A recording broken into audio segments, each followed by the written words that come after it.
ada di dalam daging, ya. Enak saudara, orang yang pernah mati ketemu Tuhan disuruh pulang ke bumi gak ada yang mau loh. Ya saya bingung yang di bumi kenapa masih pada betah. Cari obat yang bikin awet muda, bikin umur panjang. Bener nggak? Bener. Ya, tapi ngomongnya nggak mau, tapi pengen hidup umur panjang terus ya. Saudara, kita harus tahu ya bahwa tempat kita yang sesungguhnya bukan di dunia ini. Saya mengikuti semua yang dunia tawarkan. Waktu itu teman-teman saya bilang, ngapain bete, yuk ikutin aja dunia. Alkitab tadi berkata yang pertama yang ada dunia ini adalah keinginan daging. Satu-satunya hal yang bisa membatalkan keselamatan kita adalah keinginan daging kita. Galatia pasal 5 berkata, sebab keinginan daging itu telah nyata, yaitu percabulan, kenajisan, hawa nafsu, nafsu jahat, iri hati, amarah, dendam, kebencian, keserakahan, pertikaian, percederaan, roh pemecah, dan rupa-rupa kejahatan ada dalam daging kita. Barang siapa yang hidup menurut daging, dia akan mati binasa. Tetapi jika oleh roh engkau mematikan perbuatan dagingmu, maka kamu akan hidup. Kita semua punya keinginan daging. Saya kemarin ngobrol sama teman saya, saudara. Saya lagi cerita nih, saya bilang kalau pelayanan ke daerah itu sering orang lagi ibadah ada yang kerasukan. Lalu kita harus doa pelepasan dulu, layani yang kerasukan, ya gini-gini. Lalu dia tanya sebuah pertanyaan yang menarik hati saya. Dia bilang gini, Bu, di Jakarta jarang loh kita ibadah ada orang kerasukan. Kenapa ya bisa begitu? Dia bilang, saya mau tanya sama Bu Dewi, pernah nggak ibadah di Jakarta pelayanan ada orang kerasukan di tengah ibadah? Saya bilang, iya sih nggak, belum pernah di Jakarta. Lalu dia tanya, kenapa Bu? Nah itu juga menarik perhatian saya kan. Saya bilang, iya ya bener loh, saya baru dapat kali ini pertanyaannya. Jadi saya bilang aja, bentar ya, saya tanya Roh Kudus dulu. Roh Kudus itu penolong buat kita. Dia mengingatkan setiap firman yang pernah Anda baca. Karena itu rajin-rajinlah baca firman. Karena Roh Kudus hanya mengingatkan firman, dia tidak ingatkan film Korea. Yang dia ingatkan adalah firman Tuhan. Bagaimana dia bisa tuntun hidup kita kalau di sini kita nggak ada firman? Makanya saudara rajin baca firman. Kalau perlu hafal firman Tuhan, amin. Ya, lalu ketika engkau dalam tekanan, ucapkan firman itu yang menjadi kekuatan. Saya bertanya saat itu juga, kenapa ya? Kok iya ya? Benar loh di Jakarta ini nggak pernah ada yang kerasukan. Lalu Roh Kudus itu menjawab begini, kenapa? Kamu tahu nggak kenapa? Karena di Jakarta ini setan udah nggak perlu kasih keluar kekuatan yang ekstra. Karena orang di Jakarta ini kedagingannya aja udah gede. Hello? Lo bener. Kalau di daerah-daerah itu bioskop nggak ada, mereka mau cari apa, ya persaingan bisnis apa saling menjatuhkan, kurang lah. Mereka jam 8 udah mati lampu, udah tidur, nggak terlalu banyak kedagingan lah, nggak ada diskotik, bener nggak? Tapi kalau di kota, Roh Kudus tuh jawab, kenapa? Karena di Jakarta ini kedagingannya udah gede. Apa tadi kedagingan? Galatia 5 ayat 19, 20, 21 kalau nggak salah. Ya, kalau nggak di search aja. Keinginan daging itu ternyata percabulan, kenajisan. Ini nggak ada unsur setan loh. Ini unsur daging. Setan nggak usah bekerja, udah ada. Nah, ini perbuatan daging telah nyata, yaitu apa? Percabulan, kecemaran, hawa nafsu, penyembahan berhala, sihir, perseteruan, perselisihan, iri hati, amarah, kepentingan diri sendiri, percederaan, roh pemecah, kedengkian, kemabukan, pesta pora, dan sebagainya. Terhadap semuanya itu kuperingatkan kamu, seperti yang telah kubuat dahulu, bahwa barang siapa melakukan hal-hal yang demikian, ia tidak akan mendapat bagian di dalam kerajaan Allah. Ngeri nggak kalau kita baca ayat ini? Ya, ingat loh, ini tidak ada unsur setan. Ini adalah perbuatan daging. Lihat, percabulan, kecemaran, hawa nafsu, penyembahan berhala, pesta pora, yang suka-suka dugem, ya, yang masih suka hal-hal yang berbau duniawi, hati-hati saudara. Engkau tidak mendapat bagian dalam kerajaan Allah. Ini tidak ada unsur setannya. Ini baru unsur dagingnya. Makanya iblis bilang di Jakarta nggak usah bekerja terlalu ekstra. Setan di Jakarta beda loh sama setan di daerah. Setan di daerah itu ya dia muncul dalam hal yang menakutkan, modelnya kuntilanak, pocongan, apalah genderuwo. Di Jakarta nggak ada. Setan begitu coba berani muncul, didatengin pakai kamera sama sutradara dan produser. Dibikinin film, bener nggak? Dia berburu setan, masuk ke gudang-gudang tua, cari setan di sini, di syuting saudara. Sampai setan bilang gini, benar-benar udah mau kiamat dunia. Kenapa? Bukan kita yang ganggu manusia, manusia yang ganggu kita. Orang datangi sarangnya setan, sampai setan ngomong ya, sudah tidak ada tempat aman lagi bagi setan di dunia ini. Setan protes sama Tuhan, Tuhan saya udah gak mau jadi setan. Kenapa? Manusia lebih setan dari setan. Benar nggak saudara? Ya, di Jakarta setan yang diganggu, bukan setan yang mengganggu. Kenapa? Ini aja nih, udah bahaya nih. Ini nggak ada unsur setannya, makanya jangan sering-sering tuduh setan, kasihan setan, amin. Selingkuh, jatuh, ketahuan, dipanggil, kamu kenapa selingkuh? Kamu kan udah pelayanan, kamu kan udah orang-orang Kristen. Iya pendeta, ini gara-gara setan. Setan yang dengar ngomong begini, enak di lu, sial di gua. Yang selingkuh lu, yang nikmatin lu, kok yang salah jadi gua, kata setan. Bener gak saudara? Jangan salah-salahin setan ya, karena kita punya kedagingan aja nih udah bekerja terus menghasut kita. Ini nggak ada unsur setannya loh. Makanya ya Roh Kudus ingetin saya, iya di Jakarta nggak usah orang kerasukan, nggak usah. Ininya aja nggak gede nih. Saya layani orang-orang yang jatuh dalam perselingkuhan, mulai dari oma-oma umur 63 tahun ada yang selingkuh. Bener. Ya, yang umur 60 berapa di sini? Ada nggak yang umur 60? Itu Anton dong, Anton. Ya. Depan. Benar saudara, kaget saya. Bu, saya mau konseling bu, minta nomor teleponnya. Gak usah lewat telepon bu, langsung aja di sini. Enggak, nanti aja kalau pulang, kata dia. Saya nggak tega ngomong langsung. Saya pulang di telepon sama dia, bu. Saya udah umur 63, 62, 63. Saya udah punya cucu bu, saya udah oma. Mau konseling apa?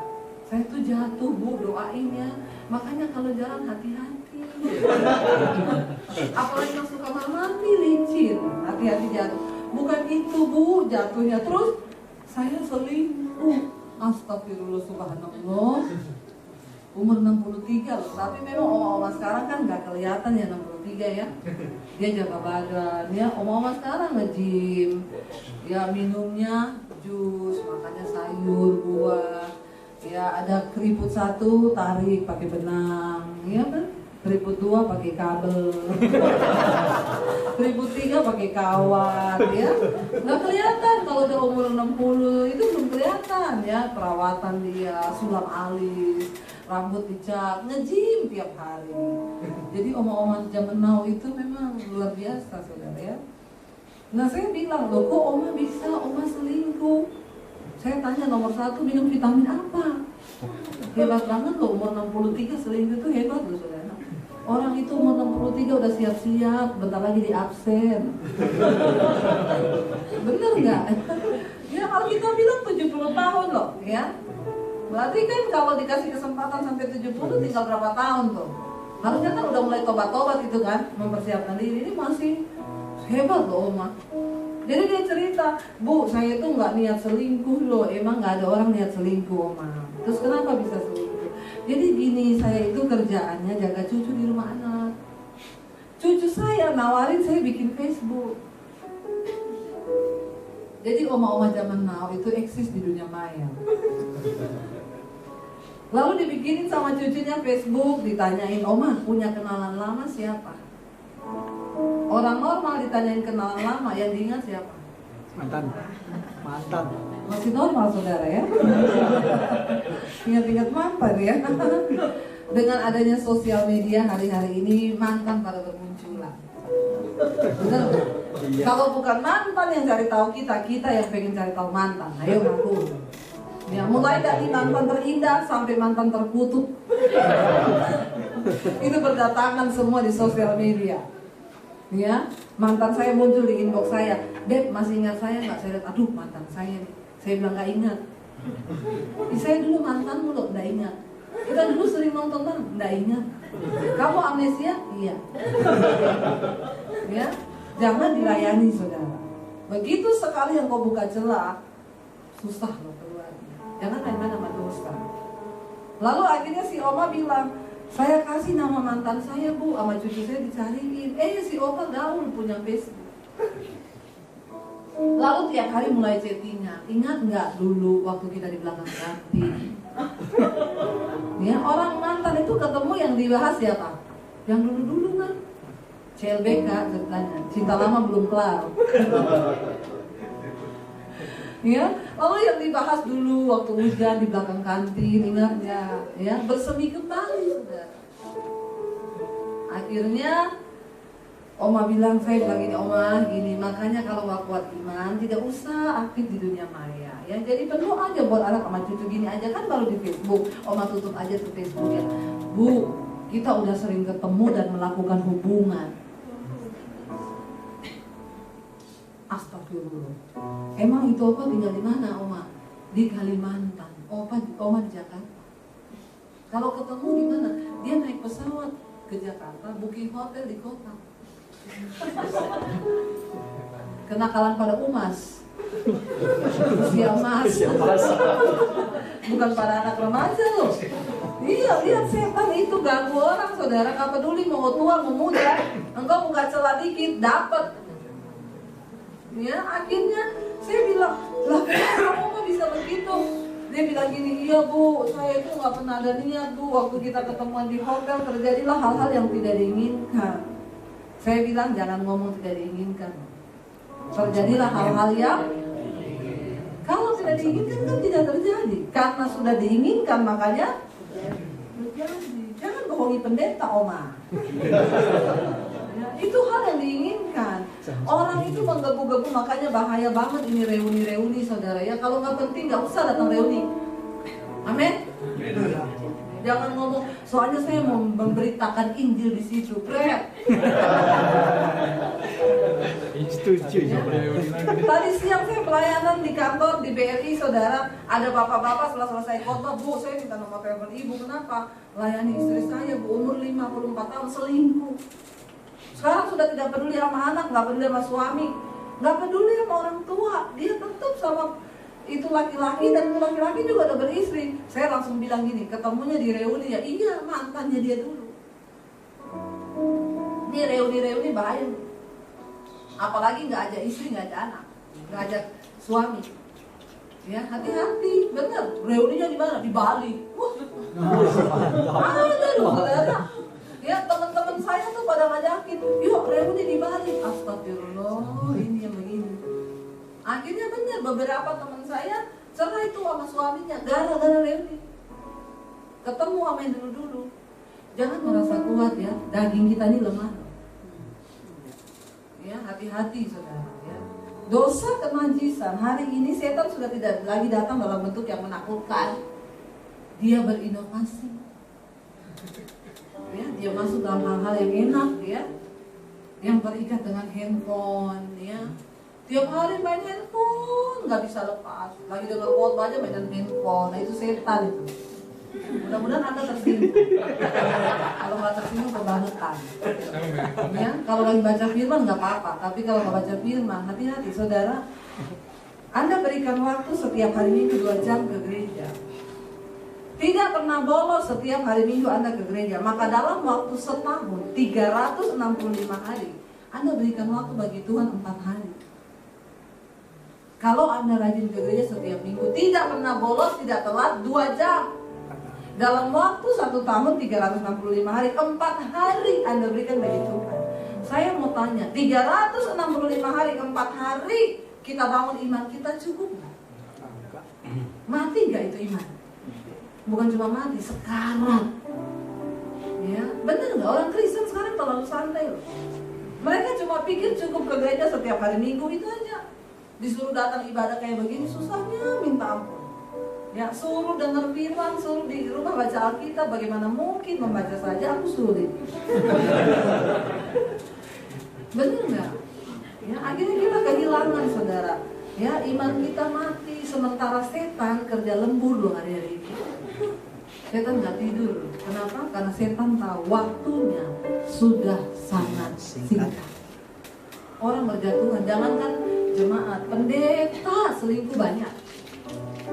Gak kuat sama daging. Jangan bilang setan loh, ini daging. Halo, ya. Lalu ada keinginan mata, tadi dikatakan di dunia ini yang ada adalah keinginan mata. Saya mau tanya, mata manusia itu ada puasnya nggak? Kita naik sepeda, lihat motor, pengen motor. Dikasih motor, pengen. Dikasih mobil, pengen. Tinggi banget langsung pesawat. Pengen kontainer, ya lumayan kan disewa-sewain. Pengen punya bus, ya. Tadinya kontrak 1 petak, pengen punya rumah. Dikasih rumah 1, pengen 2. Udah punya rumah 10, pengen apartemen. Dikasih apartemen, pengen villa. Udah punya villa, pengen bangun hotel. Itu manusia. Mata kita tidak pernah ada puasnya. Ya. Yang sudah menikah berapa banyak di sini? Sudah menikah. Bapak sudah menikah ya Pak? Istrinya mana Pak? Baru 2. Baru Oh, dulu. masih kerja. Istrinya cantik nggak? Tahu sendiri. Tanya istrinya cantik apa enggak? Calon selingkuh. Bingung dia. Itu umur 25 itu di depan. Yang lebih cantik dari istrinya Bapak ada nggak? Banyak. Ya, calon selingkuh. Betul, betul. Banyak. Banyak yang terbaik. Berarti ada yang lebih cantik ya? Banyak. Banyak. Banyak. Iya banyak, pria yang jujur itu. Yang terbaik cuma satu. Ya, susah dicari loh. Kalau Bapak bilang yang paling cantik istrinya Bapak, saya suruh Bapak periksa mata. Ya, benar saudara ya. Kalau suami saya tanya, saya menurut kamu saya cantik gak cantik dari mana? Yang lebih cantik dari saya ada nggak ada? Kamu paling cantik seluruh dunia. Saya bilang Fred. Ya, kenapa Fred? Kalau di mall jalan ada ibu-ibu cantik, dia masih melirik juga saudara. Berarti kan ada yang lebih cantik dari saya. Tapi nggak apa-apa, dia melirik ibu-ibu cantik kan normal ya, daripada dia lirik bapak-bapak ganteng. Cucok. Bahaya itu ya. Kalau dia tanya sama saya, menurut kamu saya ganteng nggak? Ganteng, ganteng banget. Yang lebih ganteng dari saya ada nggak? Banyak. Tapi di antara semua yang ganteng itu, kamu yang terbaik buat saya. Pak, yang cantik banyak ya. Tapi istrinya yang terbaik. Kayak aku tuh jawabnya. Yakin bukan? Nah, ikhlas ya itu. Ikhlas ya Pak ya. Jangan mengintimidasi Pak. Iya, jadi bapak-bapak nggak usah cari istri muda lagi. Ya, sepintar apapun engkau simpan istri muda, satu saat tua juga. Ya. Istri itu adalah teman pewaris kerajaan surga. Tuh, denger ton. Hati-hati bapak-bapak ya, sekarang banyak pelakor. Ya. Kuntilanak sudah tidak muncul, dia muncul dalam bentuk pelakor. Kata kuntilanak begini, saya sama orang Kristen lebih kudus saya, baju saya panjang sampai di bawah, bolongannya 1 tok di belakang. Sendal Orang bolong. Kristen udah bajunya pendek, bolong di mana-mana. Jadi kata kuntilanak, Eke bingung, yang setan Eke apa ini? Saudara tahu apa itu pelakor? Ada yang belum tahu. Pelatih kor. Pelakor itu sekarang udah jadi bahasa baku, perebut laki orang.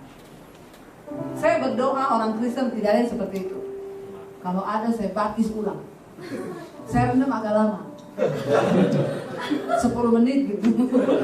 Jadi begitu buka mata udah di rumah Bapak di surga. Saudara ngeri loh. Sekarang ini saya layani banyak ibu-ibu yang diganggu sama pelakor. Kenapa? Pelakor itu sekarang ganggu suami orang. Dia gak mau sama cowok bujangan. Dia bilang saya nikah sama cowok bujangan. Masa cicilannya panjang. Bayangkan nyicil rumah 15 tahun. Ganggu suami orang yang udah punya rumah 3. Lumayan kan dapat rumah 1. Di sekeliling kita, keluarga kita sendiri banyak. Sampai punya anak 3, sama pendeta, punya rumah, punya mobil. Jadi simpenan. Ya, dia begitu. Dia bilang kalau nikah sama suami orang kan dia punya mobil 3, 1 buat saya.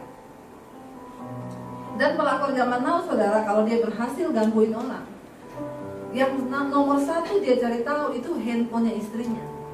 Beda sama zaman dulu ya, saya zaman dulu masih takut-takut. Setan zaman sekarang ini benar-benar bermanifestasi. Dia pengen segera ada kehancuran. Dia SMS istrinya, lu tahu nggak? Ya suamimu itu udah nggak cinta sama lu. Dia cinta sama gua, makanya lu cerai aja. Nggak tahu diri ya kamu, nggak mau cerai gitu. Ibu-ibu yang konseling sama saya, gitu saudara. Dia SMS sama pelapornya, lu nggak tahu diri ya, kenapa lu nggak cerai sama suamimu? Suamimu udah nggak cinta tahu sama kau. Gila lu, bener-bener ini akhir zaman ya. Makanya bapak-bapak hati-hati. Bang Nabi berpesan, waspadalah. Ya, waspadalah. Kenapa? Karena kejahatan bisa terjadi, bukan hanya karena ada niat pelakunya, tapi karena ada kesempatan. Kita nggak ada niat aja, setan cari kesempatan kita. Apalagi kalau di hati memang ada niat. Bertobat. Kita nggak tahu kita mati kapan. Jangan sombong kalau engkau merasa hari ini engkau masih muda. Jangan melirik sama yang rambut putih.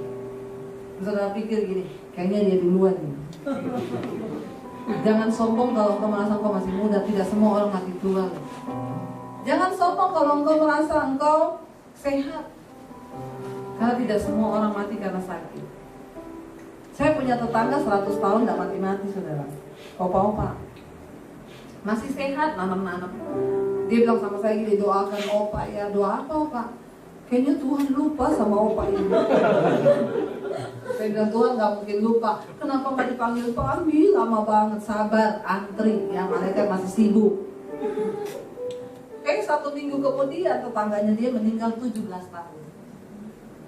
Dia bilang gini, itu harusnya jatah saya, kenapa dia yang ambil? Ya lihat saudara, hidup ini misteri. Kalau kita dikasih kesempatan hidup, ayo cari kehendak Tuhan. Jangan kau memuaskan dirimu, puaskan hawa nafsumu. Karena semua yang kau lakukan di bawah langit ini akan dimintai pertanggungjawab. Satu kali saya ditelepon orang jam setengah 12 malam, Bu, bisa ke rumah sakit. Saya baru pulang pelayanan, masih di jalan. Saya bilang, Bu, saya masih di jalan ya, nanti aja besok ya. Bu, masalahnya saudara saya ini kata dokter umurnya tinggal 24 jam. Tapi ini udah setengah 12 malam Bu, pendeta juga manusia, punya rasa, punya hati. Jangan samakan dengan pisau belati. Besok aja ya saya kesana, dia bilang, tapi kata dokter tinggal 24 jam loh Bu, saya lihat jam. Ini kan mau jam 12, masih bisa besok main. Tapi saya deg-degan juga saudara, pulang malah gak bisa tidur, keinget ya. Kenapa? Karena orang itu waktu dia mau meninggal itu yang paling penting untuk dilayani. Apalagi kalau dia belum bertobat. Akhirnya besok pagi-pagi banget saya keluar dari rumah menuju rumah sakit. Macet banget.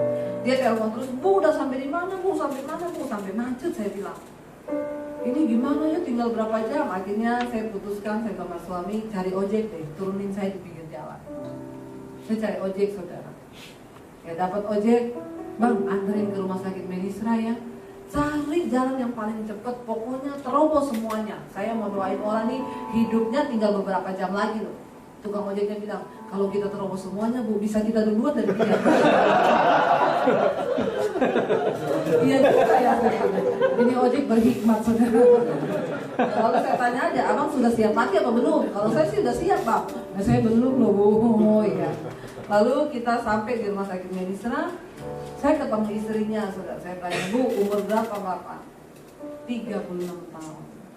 Sakit apa? Kena autoimun.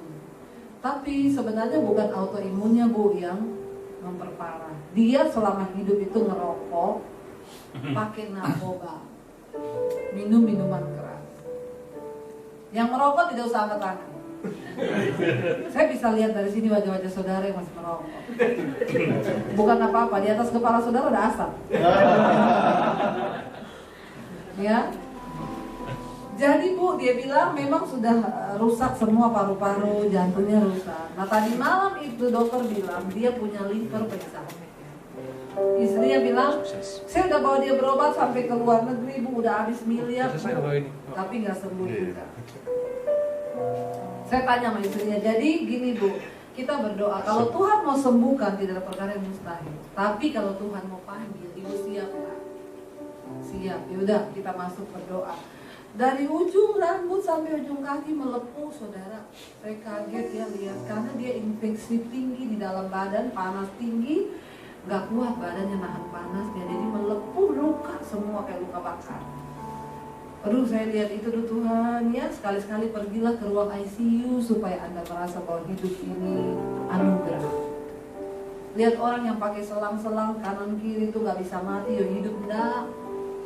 Hidup ini anugerah. Jangan sia-siakan dengan terus berbuat dosa. Saya bisikin di telinganya, Pak, datang pada Tuhan hari ini, minta ampun semua kesalahan Bapak. Mungkin selama Bapak hidup, Bapak menyia-nyiakan waktu hidup, tapi hari ini Yesus mengasihi. Sebesar apapun dosamu, Tuhan mengampuni. Dia mulai netesin air mata. Orang koma itu memang tidak sadar karena otak kirinya tidak berfungsi, tapi otak kanannya jalan. Imannya ada, jiwanya ada, masih bisa mendengar. Dia nangis, netesin air mata. Saya tahu dia menangkap sesuatu dalam jiwanya. Kalau saya bilang, Pak, minta ampun sama Tuhan ya, bilang, Tuhan ampuni dosa. Bapak jangan takut dengan yang namanya kematian, Pak. Orang yang ada dalam Kristus, firman Tuhan berkata, dia akan tetap hidup sekalipun dia sudah mati, karena ada hidup dalam kekekalan. Dia terus netesin air mata. Saya berdoa buat dia. Lalu saya olesi minyak urapan, Tuhan kami menyerahkan dia ke dalam tangan-Mu. Roh, jiwa, dan tubuhnya terpelihara, tidak bercacat celah dalam nama Yesus. Saya pulang, beberapa saat saya dapat kabar dia dipanggil Tuhan. Orang yang kayak begini dapat anugerah. Hidupnya berdosa, terus di akhir kematiannya masih sempat dilayani dan ucapin pertolongan. Ada yang tidak dapat anugerah, mati kecelakaan, itu nggak dapat anugerah, nggak sempat bertobat.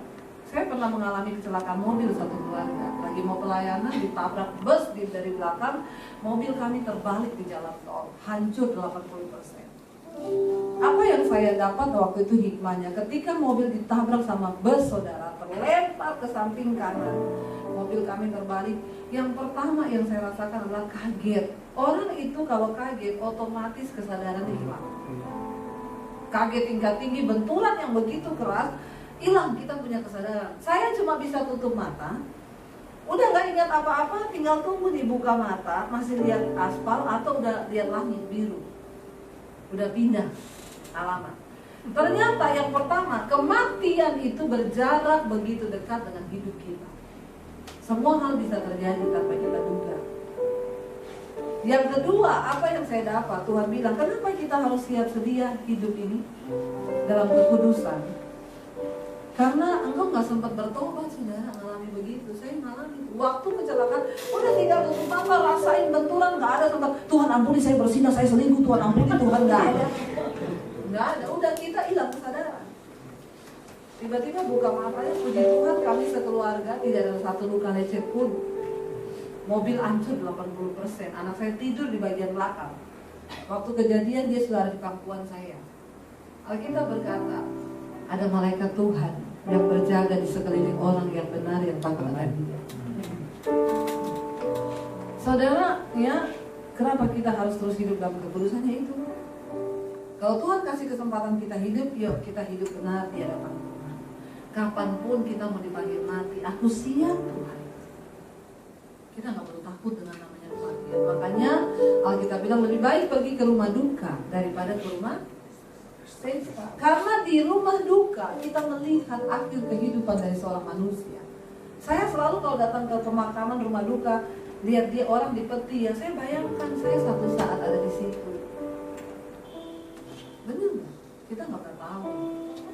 Karena itu Alkitab bilang, ya jangan, yuk buang semua keinginan daging, keinginan mata. Yang ketiga ada keangkuhan hidup di dunia ini, itu kesombongan. Ada yang bilang gini, itu sombong bu, mentang-mentang orang kaya. Saya bilang ya orang kaya sombong ya biasa, miskin sombong aja banyak. Benar nggak? Nggak kaya, nggak miskin, kita semua punya bakat sombong. Itu nggak usah dipungkiri, ya. Tapi Tuhan membenci orang yang sombong. Hidup ini biasa aja kali, amin. Karena kita semua cuma tercipta dari tangan loh. Kita mati semua kembali jadi tangan. sana. Sekaya apapun saudara, engkau hanya di situ dari tanah. Tapi kalau hidupmu terlalu banyak masalah, saya curiga engkau di situ ada tanah sengketa. Itu perlu didoakan pelepasan gitu ya. Jadi saudara ya, yuk keinginan mata, keinginan daging, keangkuhan hidup. Lalu saya, waktu teman-teman saya ngajak, udah menikmati dunia aja yuk. Saya ke diskotik, saya dugem, saya judi, saya melakukan semua hal yang tidak berkenan pada Tuhan. Singkat cerita, saya hamil di luar nikah.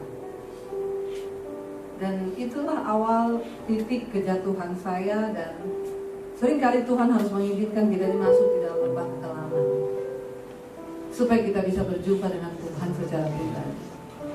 Karena kita semua butuh momen di mana kita ketemu Tuhan. Kenapa saudara? Karena tidak semua orang Kristen sudah berjumpa Yesus secara pribadi. Banyak yang cuma KTP-nya Kristen, tapi belum pernah punya pengalaman kesaksian ketemu Tuhan. Kenapa kita perlu punya pengalaman ketemu Tuhan? Supaya kita kuat dalam iman. Orang yang sudah berjumpa dengan pribadi Tuhan tidak akan mudah bergeser imannya. Rasul Paulus bilang, tidak ada yang bisa pisahkan kita dari kasih Kristus, apakah itu aniaya, kelaparan, ketelanjangan. Tidak ada yang bisa pisahkan kalau kita sudah mengalami Tuhan. Tapi sekarang banyak orang Kristen yang ikut-ikutan.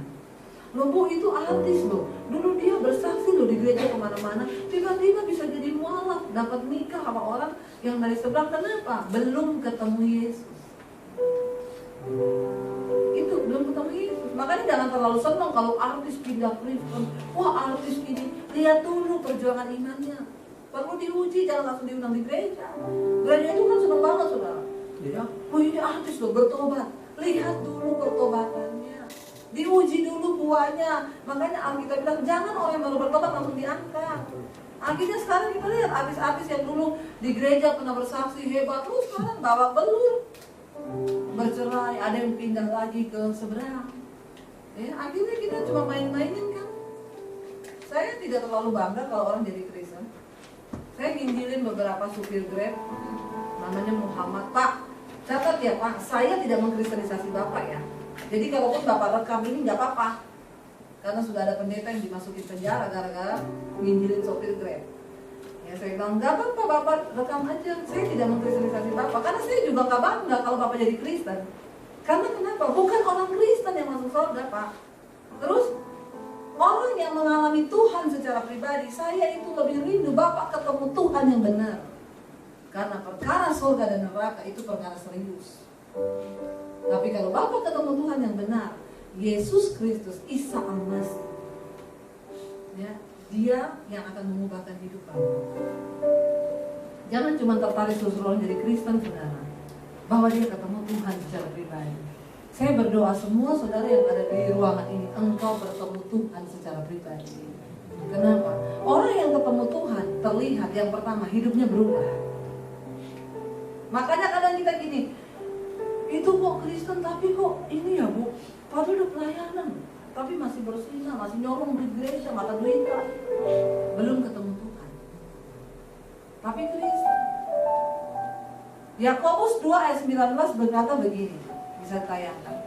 Engkau percaya bahwa hanya ada satu Allah saja. Setan juga percaya.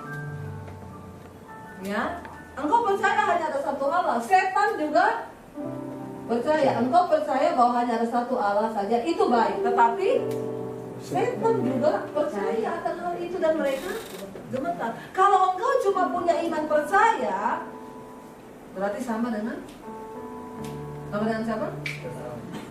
Ngomongnya saya kan biasa aja Pak. Gak usah sambil melototin saya. Setan.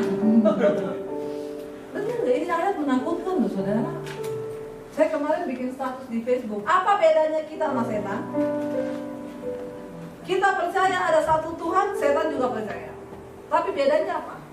Kita percaya ada satu Tuhan dan kita melakukan kehendak Bapa. Setan percaya tapi dia tidak akan pernah melakukan kehendak Bapa. Itu loh bedanya. Ya, jangan sampai setan lebih rohani dari kita, saudara. Ngeri ayat ini, benar. Kalau engkau cuma punya iman percaya toh hari Minggu ke gereja, tapi engkau tidak mengejar kehendak Tuhan, engkau tidak melakukan firman, engkau nggak ada bedanya kata ayat ini dengan setan. Ya. Sampai saya cerita satu kali ada pendeta lewat di kuburan karena malam gelap. Di kuburan pendetanya takut. Di pendeta juga kurang beriman, cuma punya iman rata-rata sama kayak setan. Begitu lagi ketakutan ada kuntilanak keluar dari pohon. Hihihi. Karena saking takutnya dia lihat kuntilanak, dia teriak, "Setan!" Kuntilanaknya kaget. Masa pendeta teriak setan? Jadi kuntilanaknya bilang gini, "Darah Yesus." Jadi lebih rohani siapa? Oh, harusnya kan pendeta itu kaget teriaknya apa? Darah Yesus kan. Masa lihat setan gitu ya, setannya kaget malah, oh darah Yesus. Jadi lebih rohani setan daripada pendeta. Hati-hati loh saudara, jangan punya iman rata-rata.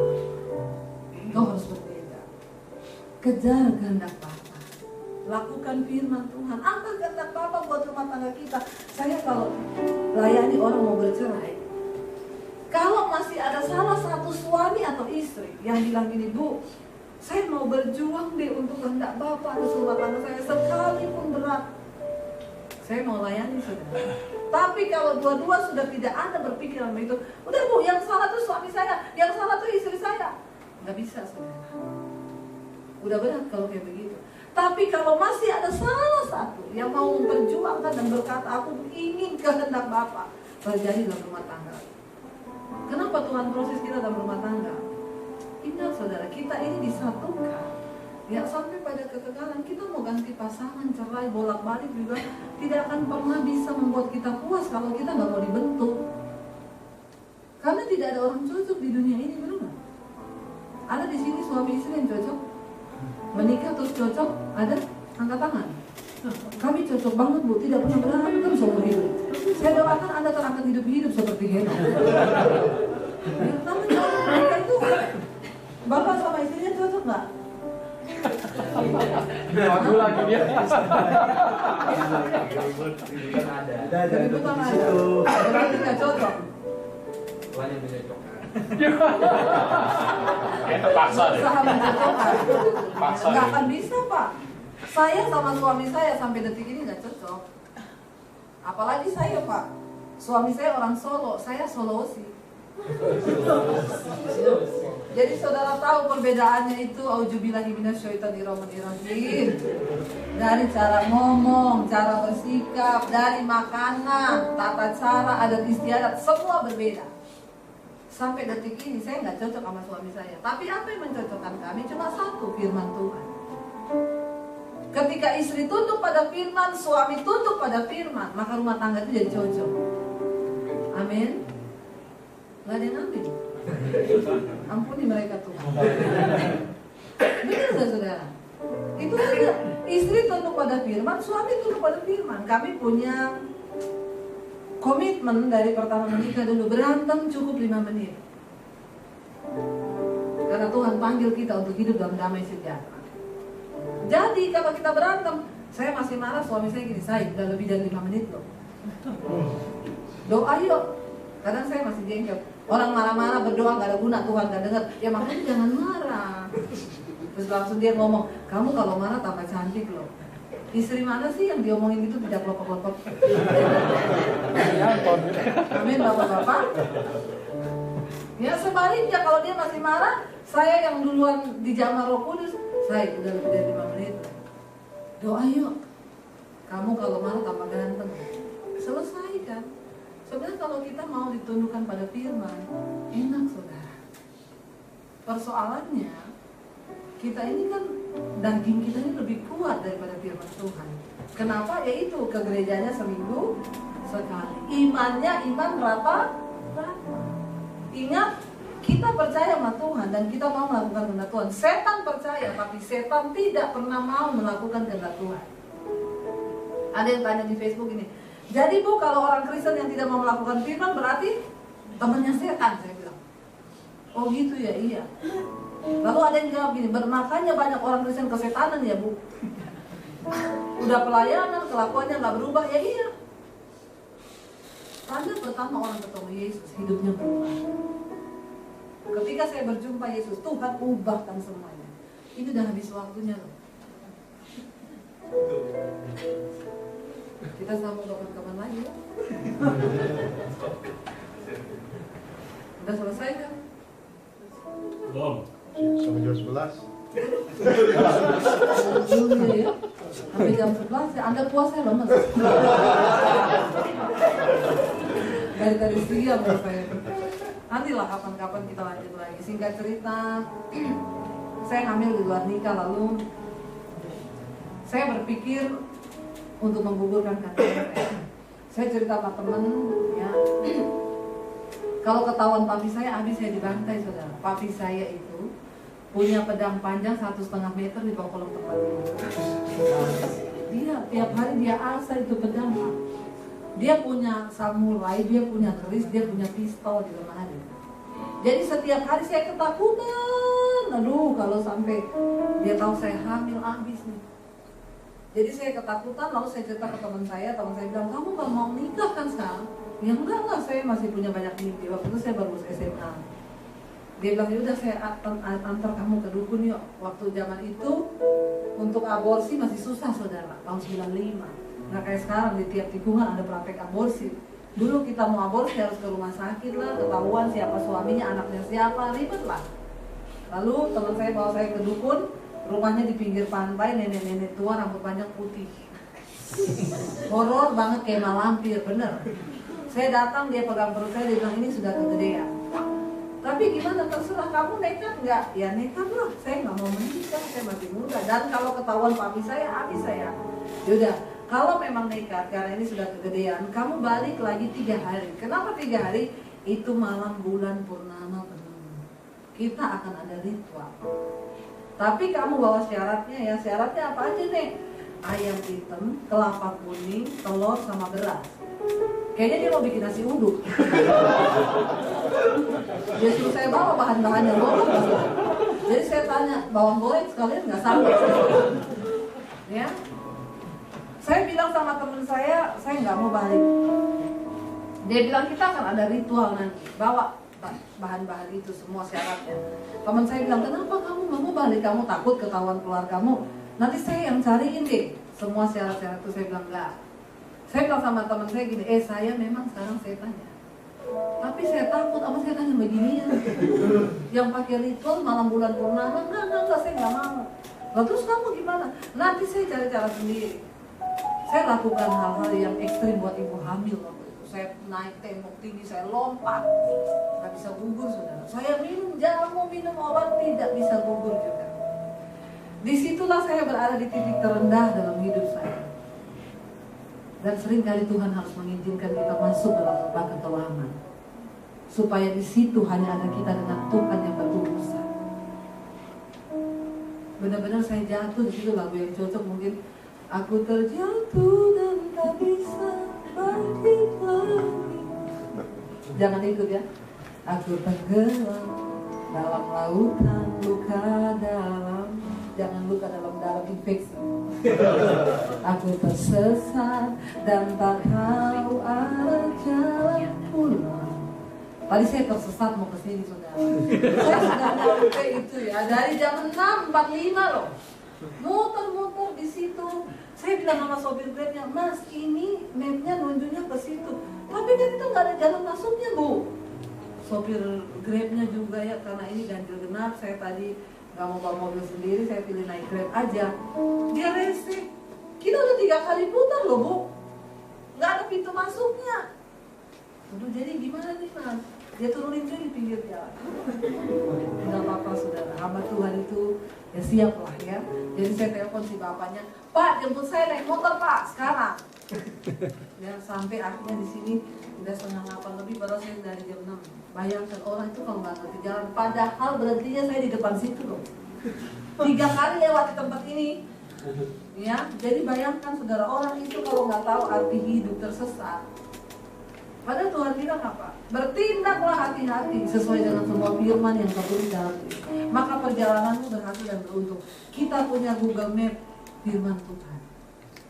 Jangan keluar dari situ, hidupmu menderita. Amin. Jadi akhirnya saya terpuruk di situ. Lalu teman saya mati bunuh diri minum bayi. Saya pikir gini, yang paling enak itu mungkin mati ya selesai hidup ini, ya, selesai semuanya, maka yaudah enak gitu ya. Tapi saudara, ya saya pikir setan bilang kamu tuh lahir di dunia nggak ada yang sayang sama kamu, orang tuamu nggak sayang. Ya di mana Tuhan? Kenapa diciptakan kamu cuma untuk bikin dosa? Lalu sekarang kamu hamil, kalau kamu bunuh diri, kamu masuk neraka, terus Tuhan puas. Malam itu saya tulis surat buat orang tua saya, papi, mami, saya minta maaf kalau saya ambil jalan pintas ini, saya mengakhiri hidup saya. Papi, mami tahu aja kalau saya mati, saya lagi dalam keadaan hamil. Saya minta maaf, saya udah bikin malu keluarga, saya tidak pernah jadi anak yang berbakti, tapi ini cara saya yang terbaik. Malam itu saya nangis di kamar saya. Di dalam benak pikiran saya cuma berkata ini, Tuhan, saya tahu di dunia ini ada Tuhan. Cuma ada satu Tuhan. Tapi siapa Engkau sebenarnya? Dan kalau memang Engkau ada, tunjukkan dirimu kepada saya. Engkau yang menciptakan saya sebelum saya mati. Tunjukkan Tuhan dirimu. Saya percaya kalau orang mau bunuh diri minta ketemu Tuhan, pasti nggak jadi mati. Kenapa? Karena perjumpaan dengan Tuhan itu yang akan mengubahkan hidup. Malam itu saya nangis di situ, saudara, marah sama Tuhan, marah sama keluarga, diintimidasi iblis, hidup udah hancur, udah remuk, lu mau ngapa? Mati aja, selesai semuanya. Saya bilang, kenapa engkau jahat Tuhan? Kurang kerjaan engkau ciptakan saya ke dunia. Engkau taruh di keluarga kayak begini, lalu saya sekarang hamil, saya mau bunuh diri, saya mati, masuk neraka, terus engkau puas Tuhan. Saya nangis malam itu. Tapi saya cuma bilang, siapa Engkau Tuhan? Tunjukkan diri. Waktu saya lagi nangis, tiba-tiba saya dijamah sama Roh Kudus. Itu yang firman Tuhan bilang, engkau punya iman sebiji sesawi saja, sanggup mengubahkan hidup, sanggup mengubahkan masa depanmu. Itu yang artinya memindahkan gunung. Alkitab Yesaya 55 ayat 6 bilang, carilah Tuhan selama ia berkenan di dunia, berserulah padanya selama ia dekat. Saudara, cari Tuhan dalam hidupnya. Jangan puas ketika kau beragama Kristen, tapi cari Tuhan sampai kau temukan jalannya, sampai kau temukan pribadinya. Lalu malam itu saya dijamah Tuhan, saya nangis 1 jam lebih. Cuma apa? Merasa berdosa. Tangisan itu berganti, yang tadinya tangisan marah, kecewa, berganti menjadi tangisan pertobatan. Alkitab berkata, ketika Roh Kudus turun atas seseorang, maka Roh Kudus akan menginsyafkan orang itu, yang pertama akan dosa, kedua kebenaran, ketiga penghakiman. Saya cuma nangis 1 jam minta ampun, ampuni saya Tuhan, saya kotor, ampuni saya Tuhan, saya gini, ampuni saya, siapa Engkau? Tiba-tiba dari mulut saya mengucapkan nama Yesus. Alkitab berkata, tidak ada seorang pun dapat menyebut Yesus Tuhan kalau bukan dalam pekerjaan. Lalu memang sebelumnya, saudara, saya pernah sama pacar saya pergi ke pinggir pantai gitu. Ada satu rumah tua, kita masuk di dalamnya. Tiba-tiba saya lari keluar, kenapa? Karena saya lihat gambar Yesus di tembok. Saya cuma berpikir, kenapa Tuhannya orang Kristen ada di depan saya. Saya lari sampai pacar saya kejar saya, kenapa? Pulang sekarang, cepat pulang. Saya naik ke mobil, nggak usah pulang di sini, nggak pulang. Kamu lihat apa? Lihat setan. Saya nggak bisa cerita, tapi sejak saat itu saya tahu sekarang Tuhan tuh pilih saya. Dan akhirnya, saudara, malam itu saya mengalami perjumpaan pribadi dengan Tuhan. Saya dilawan Tuhan, saya nangis sampai 1 jam. Setelah itu ada rasa damai, sukacita yang luar biasa di hati. Nggak ada lagi pikiran mati, nggak ada pikiran bunuh diri. Perut saya tetap ada, tidak hilang ya. Jangan pikir setelah ketemu Tuhan terus hilang, ting. Ketemu Tuhan masalahnya hilang, ting. Ketemu Tuhan utangnya lunas, ting. Gitu orang Kristen sekarang tuh berpikirnya begitu. Ikut Tuhan dia pikir main judi. Masalah kita tetap ada, tapi Tuhan melatih engkau untuk berperang. Lalu saya punya damai, sukacita luar biasa, nggak ada pikiran mati, nggak ada pikiran bunuh diri. Di otak saya cuma satu, saya pengen kenal siapa Yesus itu. Lalu saya ke gereja, saya mulai baca Alkitab, saya terus sembunyikan kehamilan saya. Satu hari saya baca Alkitab 6 sampai 7 jam, rasa lapar dan haus. Kadang saya harus masuk ke toilet untuk baca kamar mandi, takut ketahuan mati. Tapi dari situ hidup saya mulai berubah. Segala tulisan yang diilhamkan Allah, kata firman Tuhan, memang bermanfaat. Yang pertama untuk menyatakan kesalahan, untuk menegur orang, untuk menasihati kita, untuk menuntun kita hidup di dalam jalan kebenaran, dan yang terakhir untuk merubah kelakuan. Anda jadi Kristen, baca Alkitab nggak berubah kebangetan. Amin. Harus berubah. Nanti kita sambung kapan-kapan lagi, masih panjang saudara. Kisahnya masih sangat panjang. Saya khotbah 5 kali di gereja aja tidak selesai bersama. Dan apa yang Tuhan lakukan itu terlalu luar biasa.